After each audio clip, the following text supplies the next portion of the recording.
the War and Peace Report. I'm Juan Gonzalez. In Pakistan, the massive flooding continues. Torrential rains a month ago triggered unprecedented floods that have moved steadily from north to south, engulfing a fifth of the country. 17 million people have been affected, and some 5 million have lost their homes. According to the United Nations, more than 8 million children have been made vulnerable because of the floods. The waters also washed away huge swaths of farmland on which the country's struggling economy depends.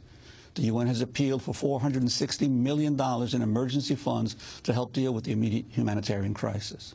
So far, it's only been able to raise around 2/3 of that money. Meanwhile, a movement to cancel Pakistan's external debt is now underway. Campaigners are planning a protest in front of Pakistan's Parliament House today to call on international institutions such as the IMF to cancel the country's debt to help those affected by the flood. We go now to Pakistan to speak with Madhya Tahir, a freelance journalist based in Karachi. She is just back from visiting the flood-affected area of Sucker in Sindh province. We're also joined on the telephone by Qalandar Memon, editor of the online journal Naked Punch and a member of the Labour Party of Pakistan. We welcome you both to Democracy Now! Madhya, I'd like to start with you. Could you tell us about the situation that you've seen in the flood-ravaged areas? Sure. I mean, as you said, I was in Sucker, and there, the water level is still very, very deep. I mean, the sort of scale of the disaster is staggering. The water is still anywhere from 15 to 30 feet deep. What used to be farmhouses now look like lakefront property. There are villages that are completely surrounded by floodwaters and look like little islands, and the only way to get to them is by boat. I went to these villages, and people there told me that, the government had only sort of airdropped food once or twice, and that's it. And since then, they've been living on whatever leftover goods that they have. And people are saying that if the water is not gone by around September, the land may not be dry enough to sow wheat in November, which is the regular farming cycle. And then, there are the displaced people. There are the IDP camps, which are run by local and international NGOs, the Pakistani army, the government. Then there are people who've set up by roadways, under bridges, or, just complete, with whatever livestock that they could save. I spoke to a woman who'd walked for 3 days with her 7 kids and was set up under a bridge. Another man I met, had a child who looked about 2 months old, but he insisted that the child was 2 years old. But the kid was so famished and ill that he completely, did not look his age. These are people who are not able to go into camps either because they don't have their ID cards, because they don't want to leave their livestock behind, which is required at some of these camps, or because, there were allegations in some of these, by some of these people that they were not allowing non-Muslims at some of the camps. So there's disease spreading, by both in the IDP camps. I met a woman who had lost 2 kids.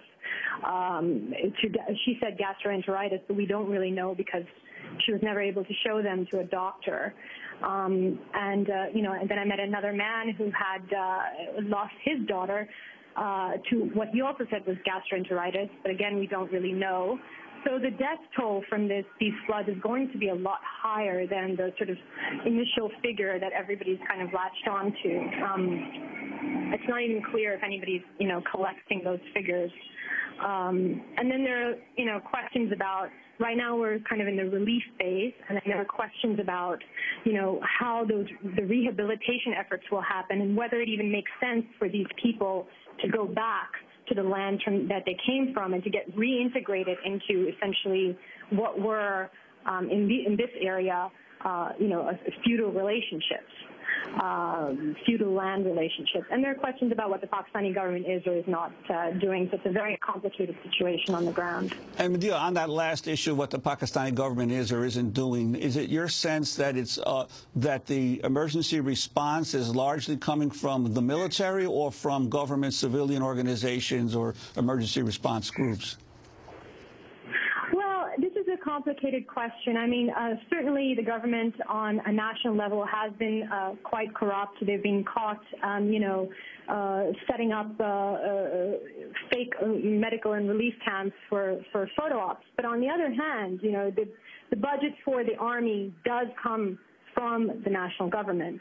The Army is supposed to be the kind of boots on the ground of the government. In this case, they seem to be sort of functioning autonomously.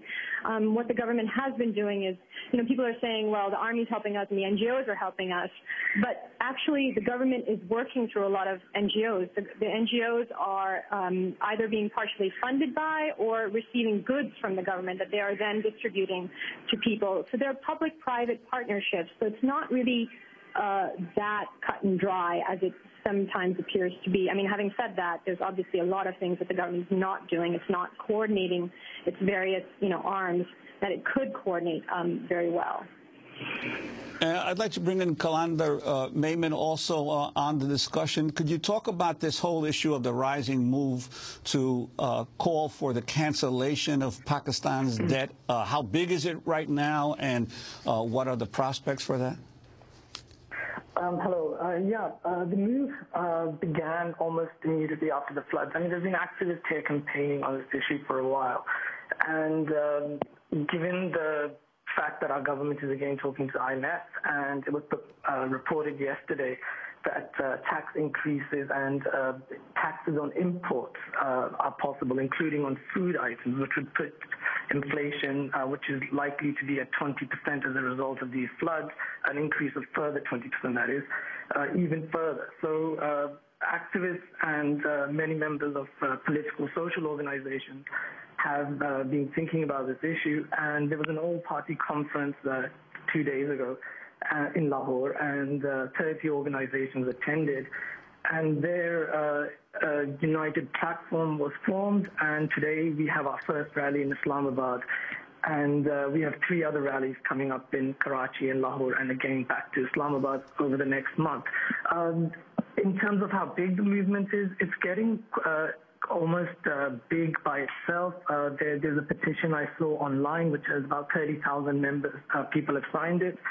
And the argument we're making is that most of the debt that Pakistan incurs, and there's a 55 billion external debt that we have at the moment, has been incurred by dictators.